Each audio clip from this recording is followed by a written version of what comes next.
الحمد لله نحمده ونستعينه ونستغفره ونؤمن به ونتوكل عليه ونعوذ بالله من شرور أنفسنا ومن سيئات أعمالنا من يهده الله فلا مضل له ومن يضلله فلا هادي له ونشهد أن لا إله إلا الله وحده لا شريك له ونشهد أن سيدنا وسندنا وشفيعنا وحبيبنا ومولانا محمد وبارك وسلم. أما بعد، قال الله تبارك وتعالى في كلامه المجيد والفرقان الحميد: أعوذ بالله من الشيطان الرجيم، بسم الله الرحمن الرحيم. إن عدة الشهور عند الله 12 شهرا في كتاب الله يوم خلق السماوات والأرض منها 4 حرم، ذلك الدين القيم فلا تظلموا فيهن أنفسكم وقاتلوا المشركين كافة كما يقاتلونكم كافة واعلموا أن الله مع المتقين. وعن أنس رضي الله عنه أن النبي صلى الله عليه وسلم كان إذا دخل رجب قال: اللهم بارك لنا في رجب وشعبان وبلغنا رمضان. صدق الله مولانا العظيم وصدق رسوله النبي الكريم، ونحن على ذلك لمن الشاهدين والشاكرين، والحمد لله رب العالمین۔ محترم حاضرین جمعہ، عزیزان گرامی، نوجوانان اسلام اور دور و دراز سے تشریف لائے ہوئے ہمارے دینی ایمانی بھائیوں، بزرگوں اور دوستوں، اللہ پاک کا بے پناہ کرم اور احسان ہے کہ اللہ تعالیٰ نے ہم سبوں کو جمعہ کے انوار و برکات سے مستفیض ہونے کا ایک موقع عطا فرمایا۔ اللہ تعالیٰ سے دعا ہے کہ اللہ پاک ہم سبوں کو جمعہ کے تمام انوار و برکات عطا فرمایا۔ ہم اور آپ بھی جانتے ہیں کہ یہ مہینہ رجب کا مہینہ شروع ہو چکا ہے اور یہ رجب کا پہلا جمعہ ہے، تو آج کے جمعے میں انشاءاللہ ہم اور آپ رجب کے تعلق سے ہی چند باتیں سنیں گے کہ آخر رجب المرجب محترم مہینہ ہے، قرآن پاک میں جس کا تذکرہ ہے، احادیث میں ہے، اس کی فضیلتیں کیا ہیں اور ہمیں کرنا کیا چاہیے اور کیا نہیں کرنا چاہیے۔ اس سے زیادہ یہ ضروری ہے کہ ہمیں کرنا کیا نہیں ہے، اس لیے کہ بعض دفعہ ایسا ہوتا ہے کہ بہت ساری چیزیں ایسی ہیں جس کو ہم اور آپ دین سمجھتے ہیں کہ یہ دین کا حصہ ہے، جبکہ حقیقت یہ ہے کہ دشمنان اسلام نے بہت ساری چیزوں کو ہمارے دین میں شامل کر دیا ہے، اور اس کی تہ تک ہم جب پہنچتے ہیں اور اس کی حقیقت کو جانتے ہیں تو اب ہمیں افسوس ہوتا ہے کہ آخر یہ اتنی بڑی سازش کا شکار ہم اور آپ بن چکے تھے۔ تو رجب کے تعلق سے آج انشاءاللہ جمعہ میں بات ہوگی۔ قرآن پاک کی جو میں نے آپ کے سامنے آیت پڑھی ہے، یہ سورہ توبہ 10ویں پارے کی آیت ہے۔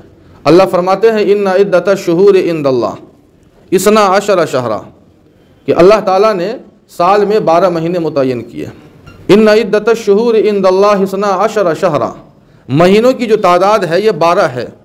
یہ کب سے ہے؟ اللہ فرماتے ہیں: یوم خلق السماوات والارض منها 4 حرم، جب سے اللہ تعالیٰ نے کائنات کو پیدا کیا، زمین اور آسمان کو پیدا کیا، تب سے یہ سال کے 12 مہینے چلے آ رہے ہیں۔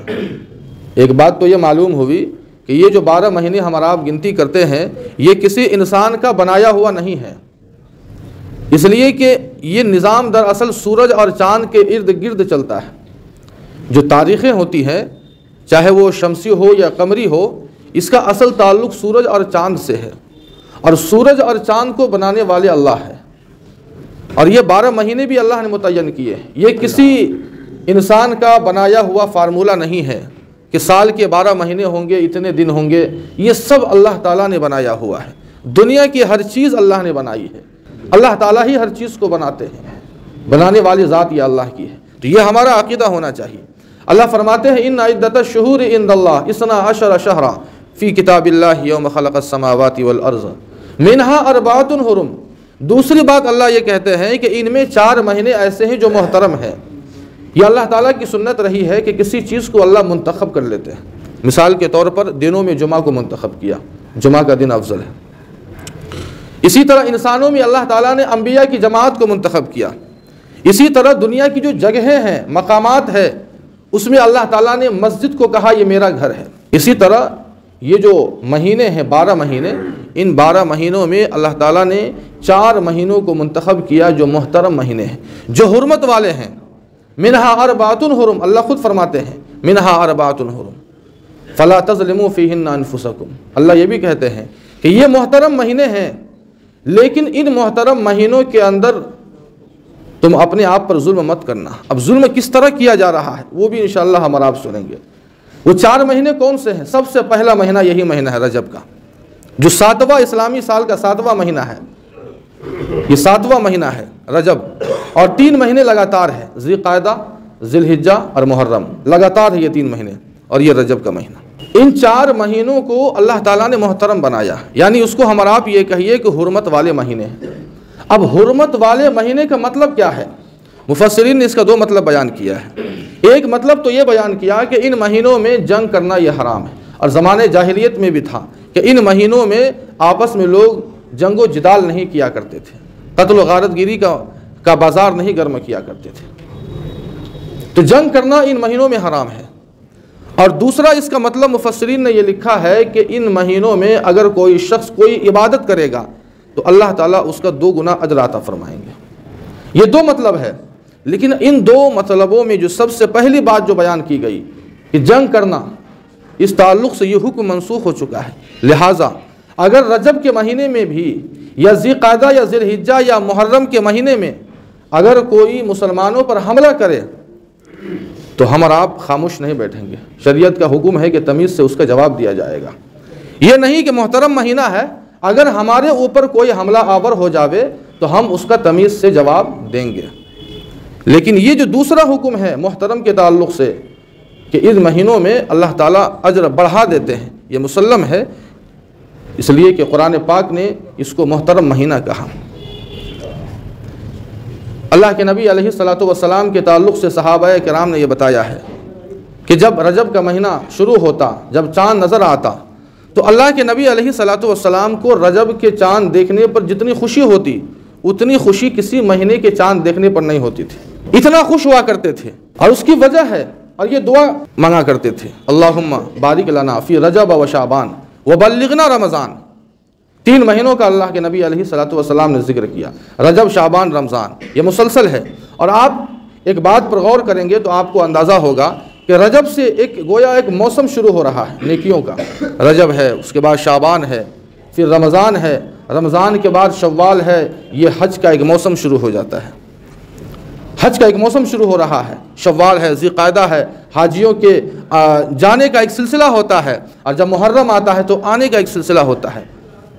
تو صحابہ کرام نے اللہ کے نبی علیہ الصلاۃ والسلام کے تعلق سے یہ بات بتائی ہے کہ جتنی خوشی رجب کے چاند دیکھنے پر اللہ کے نبی کو ہوتی تھی اتنی خوشی کسی اور مہینے کے چاند کو دیکھنے پر نہیں ہوتی تھی۔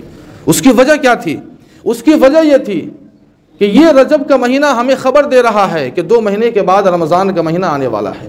اسی لیے اللہ کے نبی یہ دعا کرتے تھے، اللہم بارک لنا فی رجب و شعبان، برکت کی دعا کیا کرتے تھے کہ اللہ تو ہمیں رجب اور شعبان کے مہینے میں برکت عطا فرما۔ برکت کا مطلب کیا ہے؟ برکت کا مطلب کیا ہے؟ ملا علی قاری رحمۃ اللہ علیہ نے لکھا ہے کہ برکت کا مطلب یہ ہے کہ اے اللہ ہمیں طاعت پر ہمیں جمع دے، ہمیں طاعت پر ہمیں جمع دے، اپنے حقوق ادا کرنے کی ہمیں توفیق عطا فرما۔ اسی لیے اللہ کے نبی علیہ الصلاۃ والسلام کے معمولات میں یہ بھی ہے، روزے کا اہتمام بھی کیا کرتے تھے اس مہینے کے اندر، اور اب ہی سے رمضان کی گویا تیاری کیا کرتے تھے۔ رمضان کا مہینہ اس کی عجیب شان ہے، رمضان کے انوار و برکات کے تعلق سے کیا کہنا ہے۔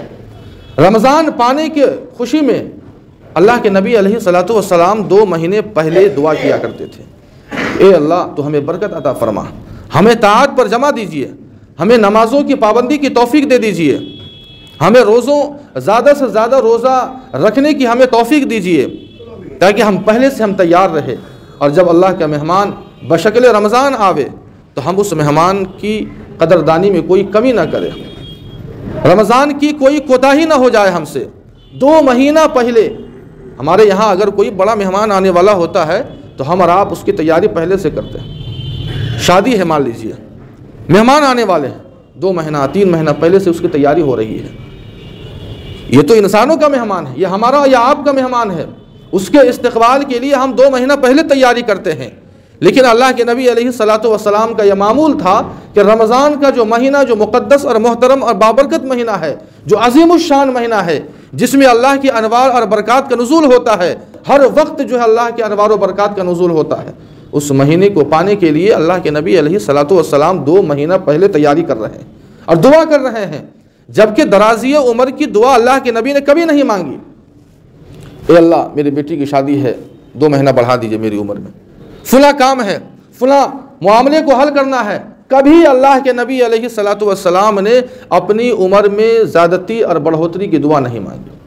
لیکن رمضان کو پانے کی خوشی میں اور اس کے حصول کے لیے اللہ کے نبی رجب کے مہینے سے تیاری کیا کرتے تھے۔ تو ہمارا اور آپ کا بھی فرض ہے اور ذمہ داری ہے کہ ہم اور آپ رجب سے ہی اس کی تیاری شروع کر دیں۔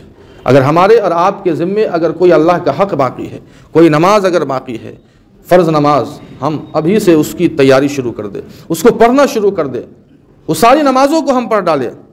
اگر کوئی روزہ باقی ہے رمضان کا، پچھلے رمضان کا، اس کے لیے ابھی سے موقع ہے۔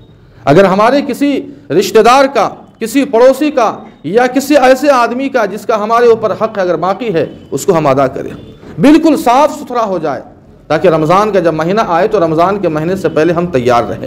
تو رجب کا چاند دیکھنے پر اللہ کے نبی اس لیے خوش ہوا کرتے تھے، یہ مہینہ یعنی رجب کا مہینہ اور رجب کا چاند اللہ کے مہمان کی آمد کی خبر دیتا ہے۔ اللہ کے نبی علیہ الصلوۃ والسلام کا یہ معمول تھا۔ تو رجب کا مہینہ یہ محترم مہینہ ہے اور حرمت والا مہینہ ہے، لیکن اللہ نے یہ بھی فرمایا فَلَا تَظْلِمُوا فِيهِنَّ أَنفُسَكُمْ، انسان اگر ان 4 مہینوں میں اگر کوئی عبادت کرے تو اللہ اس کے اجر کو 2 گنا کر کے دیتے ہیں، یہی حرمت کا مطلب ہے۔ لیکن یہ بات بھی مسلم ہے کہ اگر ہم اور آپ اگر کوئی گناہ کا کام کرتے ہیں تو اس کا وبال بھی اتنا ہی ہوگا، ڈبل وبال بھی، اور اس کا گناہ بھی ہمیں ملے گا، دونوں معاملہ برابر ہے۔ جتنا یہ مہینہ محترم تھا ہم نے اس مہینے کو اتنا ناپاک کر دیا ہے۔ آپ دیکھ لیجئے، کوئی مخصوص روزہ، کوئی مخصوص نماز یا کوئی مخصوص روزہ ان مہینوں میں نہیں ہے، لیکن ہم نے اس دین کے اندر اس چیز کو شامل کر دیا کہ 27ویں رجب کا روزہ رکھنا ہے، اس رات میں جاگنا ہے۔ مخصوص کوئی عمل نہیں ہے، یاد رکھیں، نہ مخصوص روزہ ہے نہ مخصوص نماز ہے۔ اگر ہم اور آپ اس کو بڑھا رہے ہیں تو گویا ہم دین میں اضافہ کر رہے ہیں۔ اور اللہ کے نبی علیہ الصلوۃ والسلام کی حدیث ہے کہ من احدث فی امرنا ھذا ما لیس منہ فہو رد، جو چیز دین کا حصہ نہیں ہے اسے دین کا حصہ ماننا یہ گویا قابل قبول نہیں ہے، اسے رد کر دیا جائے گا۔ آج ہم اور آپ نہ جانے ہزاری روزے کے نام پہ ایک روزہ رکھتے ہیں، صلاۃ الغایہ کے نام سے نمازیں، مخصوص نمازیں ہم لوگ پڑھتے ہیں۔ انسان جتنی چاہے نفل نماز پڑھے، نفل روزے رکھے، کوئی منع نہیں ہے، لیکن مخصوص کر کے کوئی روزہ رکھنا یا نفل پڑھنا، صحابہ کرام سے اب تک کوئی ایسی حدیث نہیں ہے کہ جس سے ہمیں اور آپ کو پتہ چلے کہ ہزاری روزہ ہو یا صلاۃ الغایہ ہو، اس طرح کے روزوں کا نام یا اس طرح کی نمازوں کا نام تو میں خود پہلی بار سن رہا ہوں۔ اب سمجھ سکتے ہیں اور کتنے خرافات ہو رہے ہیں ان اللہ کے محترم مہینوں میں، کتنے خرافات ہو رہے ہیں۔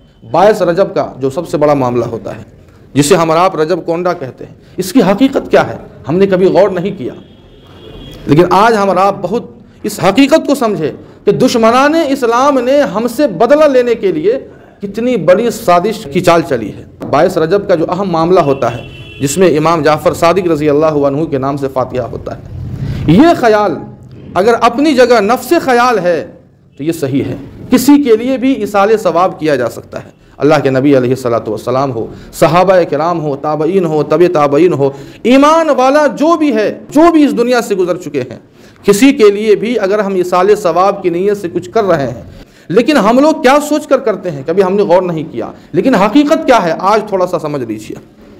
ہم اور آپ تو اس لیے کرتے ہیں کہ اس دن امام جعفر صادق رضی اللہ عنہ کی ولادت ہوئی، اس خوشی میں یہ سارا کام ہوتا ہے، لیکن آپ کو بڑی حیرت ہوگی یہ جان کر، اور آپ تاریخ کا اور کتابوں کا مطالعہ کریں گے تو آپ کو معلوم ہوگا کہ امام جعفر صادق کی پیدائش یہ 22 رجب کو نہیں ہے، یہ 17 ربیع الاول کو ہے۔ 17 ربیع الاول کو ان کی پیدائش ہے اور وفات شوال کے مہینے میں ہے۔ رجب کا مہینہ کیسے آ گیا؟ یہ 22 رجب کی تاریخ یہ اصال ثواب یا فاتحہ کے لیے ہمارے درمیان رائج کیسے ہو گیا؟ یہ دشمنان اسلام کی بہت بڑی سازش ہے. اور تھوڑا سا ذرا اس کا بیک گراؤنڈ سمجھیے. حضرت عثمان غنی رضی اللہ عنہ سب جانتے ہیں، جو اللہ کے نبی علیہ الصلوۃ والسلام کے داماد ہے اور تیسرے خلیفہ ہیں. بلوائیوں نے ان کو شہید کر دیا، بلوائیوں نے شہید کر دیا. ملک شام میں حضرت امیر معاویہ رضی اللہ عنہ یہ امیر ہے. ادھر چوتھے خلیفہ امت نے بنایا کس کو؟ حضرت علی رضی اللہ عنہ. ان دونوں کے درمیان تھوڑا سا اختلاف ہوا، جنگ صفین جس کو کہا جاتا ہے. میں تفصیل میں نہیں جاؤں گا.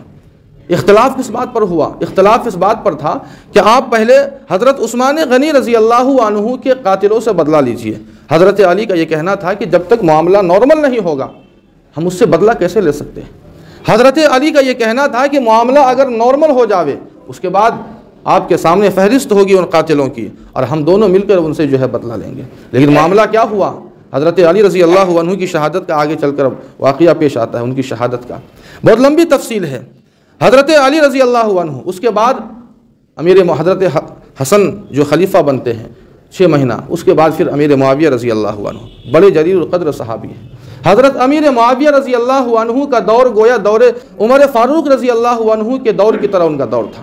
اسلام کی شان بلند ہوئی اور اسلام کی سرحدیں بہت دور تک جو ہے پھیلی ہے حضرت امیر معاویہ رضی اللہ عنہ کے دور میں. لیکن کچھ لوگوں کو، شیعوں کو خاص طور سے، جو شیعہ لوگ جو ہوتے ہیں، شیعہ حضرات، بڑی دشمنی حضرت امیر معاویہ رضی اللہ عنہ سے اور حضرت علی سے بڑی محبت تھی.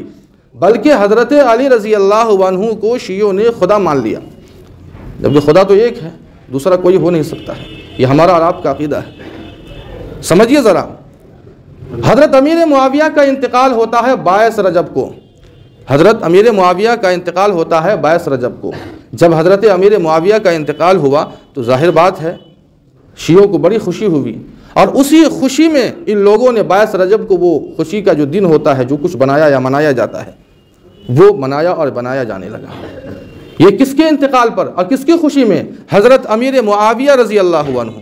اور اس چیز کو اسلام کے درمیان رائج کر دیا. گویا آج ایک صحابی کی وفات پر ہم اور آپ خوشی اگر منا رہے ہیں، اس سے بڑھ کر ہماری اور آپ کی بدقسمتی نہیں ہے.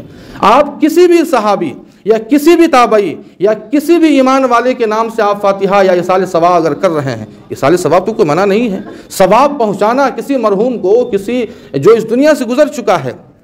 لیکن اگر یہ عقیدہ رکھتے ہیں کہ امام جعفر کی ولادت ہوئی ہے اور اس خوشی میں ہم اور آپ یہ کر رہے ہیں، تو یاد رکھیں یہ ہمارا وہم ہے.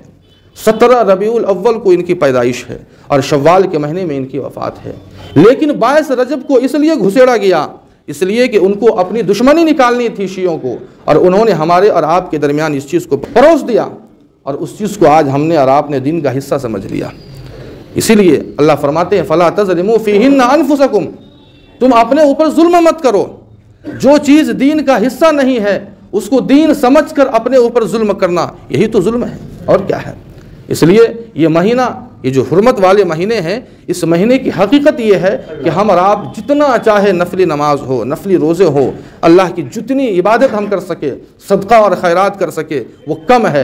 2 مہینہ پہلے اللہ کے نبی علیہ الصلوۃ والسلام جو تیاری کیا کرتے تھے، یہ ہمارا اور آپ کا بھی فرض ہے کہ رمضان کو ابھی 2 مہینے باقی ہے، اور جس طرح اللہ کے نبی علیہ الصلوۃ والسلام 2 مہینہ پہلے تیاری کیا کرتے تھے، ہم بھی ابھی سے مہینہ اس رمضان کی تیاری شروع کر دیں. ورنہ ہوتا یہ ہے، آپ نے دیکھا ہوگا، ہم اور آپ بھی دیکھتے ہیں کہ جب رمضان کا مہینہ آتا ہے تو نہ روزہ، نہ تراویح، نہ نماز، کسی چیز کا اہتمام نہیں ہے.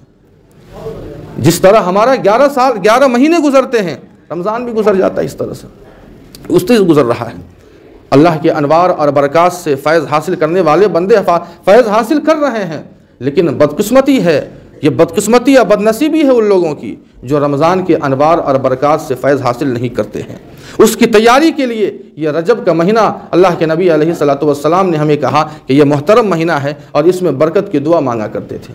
اس کے علاوہ کسی مخصوص روزے کے نام سے روزہ رکھنا یا مخصوص نمازیں پڑھنا، یاد رکھیں یہ دین کا حصہ نہیں ہے. نماز پڑھنا، روزہ رکھنا یہ اپنی جگہ بہت بڑی عبادت ہے، اور رجب کے مہینے میں اگر ہم یہ کرتے ہیں تو اس کا 2 گنا ہمیں اجر ملے گا. لیکن مخصوص کر دینا کسی دن کو، کسی رات کو، یہ دین کا حصہ نہیں ہو سکتا ہے۔ اس لیے ہم اور آپ ضرور اس سے پرہیز کریں، اور دشمنان اسلام نے جو سازش رچی ہے، ہم اور آپ اپنے آپ کو بھی اپنے دین کو بھی اس سے بچائیں گے تو یقین مانیے یہی اصل ایمان والے کا تقاضا ہے۔ جو بھی باتیں کہی گئی ہے اللہ پاک ان باتوں پر عمل کرنے کی توفیق عطا فرمائے۔ معراج کے تعلق سے بھی انشاءاللہ باتیں آئیں گی، چونکہ معراج کا واقعہ پیش آیا ہے اسی مہینے میں۔ اللہ سے دعا ہے کہ جو بھی باتیں کہی گئی ہے اللہ ہم سبوں کو ان باتوں پر عمل کرنے کی توفیق عطا فرمائے۔ وآخر دعوانا ان الحمد للہ رب العالمین۔